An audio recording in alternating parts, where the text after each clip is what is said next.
الحمد لله الأحد الصمد الذي لم يلد ولم يولد ولم يكن له كفوا أحد، والصلاة والسلام على سيد الأنبياء والمرسلين وعلى آله وأصحابه ومن تبعهم بإحسان إلى يوم الدين. أعوذ بالله السميع العليم من الشيطان الرجيم. بسم الله الرحمن الرحیم. چوتھا پارہ سورہ النساء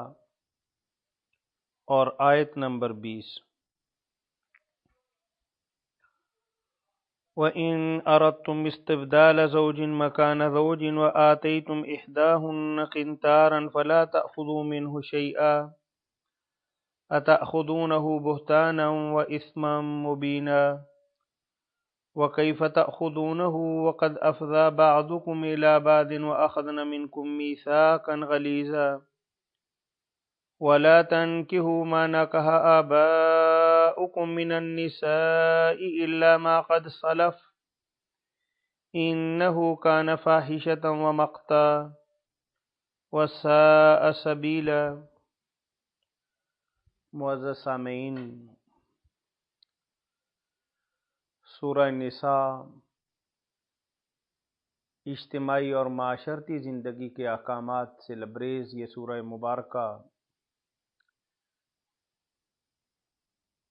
جیسا کہ آپ جانتے ہیں کہ پچھلے درس میں ہم نے یہ عرض کیا تھا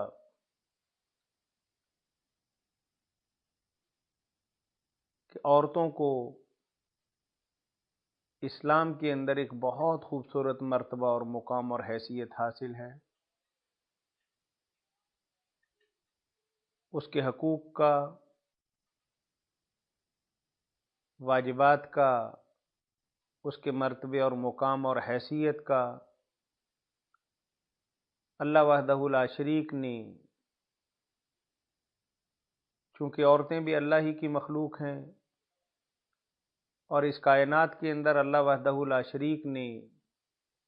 ہر جنس کے لیے، ہر مخلوق کے لیے، ہر صنف کے لیے اس کی ضروریات کا اور اس کے حقوق کا بہت زیادہ خیال رکھا ہے. اور پھر نبی کریم صلی اللہ علیہ وسلم کی تعلیمات، ان کے مواعظ اور ان کے خطبات بھی اس بات کی نشاندہی کرتے ہیں کہ عورتیں ہمارے معاشرے کا ایک بہت فعال کردار ہے. بچوں کی تعلیم و تربیت، گھرداری کی ذمہ داریاں، میاں کی دلجوئی اور ایک صالح اور نیک نسل کی پرورش عورت کی ذمہ داریاں ہیں. اور اسی سورہ مبارکہ کے اندر آپ نے دیکھا کہ اللہ وحدہ لا شریک نے عورتوں کو، خواہ بیٹی ہو، بہن ہو، ماں ہو، بیوی ہو، ہر اعتبار سے جائیداد کا حق گردانا ہے اور اس کے حقوق متعین کیے ہیں، اور الگ سے اس کے سرمایے کے ایک تصور کو اسلامی معاشرے نے نہ صرف قبول کیا ہے بلکہ مرنے والا، اس کا باپ ہو، اس کا میاں ہو یا اس کا بیٹا ہو، اس کی جائیداد کے اندر الگ سے ایک ملکیت کا تصور اسلام نے دیا ہے. اور یہاں بھی ان آیات مبارکہ کے اندر اللہ وحدہ لا شریک کہتے ہیں کہ عورتیں تمہاری بیویاں ہیں اور بیویوں کے تمہارے اوپر بہت زیادہ حقوق ہیں،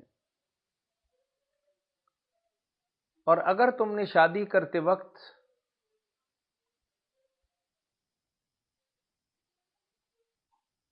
پیار و محبت کے طور پر، دلجوئی کے طور پر یا ظاہری طور پر اپنی شان و شوکت کے اعتبار سے اپنی ہونے والی بیوی کو ایک بہت بڑا مال، خواہ اس کی مقدار ہمالیہ پہاڑ سے بھی زیادہ ہو، اپنی بیوی کو دینے کا تم نے اقرار کیا، ابھی دینا ہے یا دے چکے ہو، لیکن کچھ اسباب کی بنا پر، شکنجی کی بنا پر، یا ویسے ہی تمہارا دل بھر گیا ہے، تم اب اس بیوی کو طلاق دینا چاہتے ہو، اب اس کی عادات و اطوار تمہیں اچھے نہیں لگتے، اس کا چلنا پھرنا اٹھنا بیٹھنا کچھ بھی تو تمہیں بلا نہیں لگتا، اور تم نے اب یہ ٹھان لی ہے کہ اب اس بیوی کو میں نے رخصت کر دینا ہے اور میں نئی بیوی لانی۔ پہلے تو اسلام اس تصور کو ہی بہت حد تک ایک ناگوار صورتحال سے تعبیر کرتا ہے، اور احادیث مبارکہ کے اندر آتا ہے کہ ابغض الحلال عند اللہ الطلاق، طلاق کو حلال قرار دے دی، لیکن یہ کھورا کام نہیں ہے، یہ سنجیدگی والا معاملہ نہیں ہے، یہ حق بات نہیں ہے۔ لیکن بعض اوقات یہ عمل بہت ضروری بھی ہو جاتا ہے، کسی خاص وجہ کی بنا پر، اس لیے اللہ وحدہ لا شریک نے اس انتہائی قدم کو حلال ہونے کے باوجود ایک ناپسندیدہ عمل گردانا ہے۔ تو ان آیات مبارکہ کے اندر بھی اللہ وحدہ لا شریک فرما رہے ہیں کہ بیوی بدلنا چاہتے ہو تو چلو بدل لو، لیکن اپنا تھوکا کیوں چاٹنا چاہتے ہو؟ اپنی بیوی جس کے ساتھ مہر و وفا کی باتیں کرتے تھے، دل جمی اور دل لگی کی گفتگو کرتے تھے، اور جس سے اپنی ضرورت اور اپنی حاجت پوری کرتے تھے، اب کس منہ سے تم اس دولت کو، اس رقم کو، اس خزانے کو اور روپے کو تم واپس لینا چاہتے ہو؟ تانے بھی دیتے ہو، ذلیل بھی کرتے ہو، رسوا بھی کرتے ہو، الزام بھی لگاتے ہو، تمہیں ایسا نہیں کرنا چاہیے۔ مرد ہو تو مرد بن کے دکھاؤ، فوقیت والے ہو تو اب کنگلے اور فقیر اور بیکاری کیوں بن رہے ہو؟ تحائف کے اندر دی ہوئی چیز واپس لینا، تو اللہ کے نبی صلی اللہ علیہ وسلم نے ایک مثال سے واضح کیا کہ تحفہ دے کے واپس لینا تو اس کتے کی طرح ہے کہ جو قے کرے اور پھر اپنی ہی قے کھانی شروع کر دے۔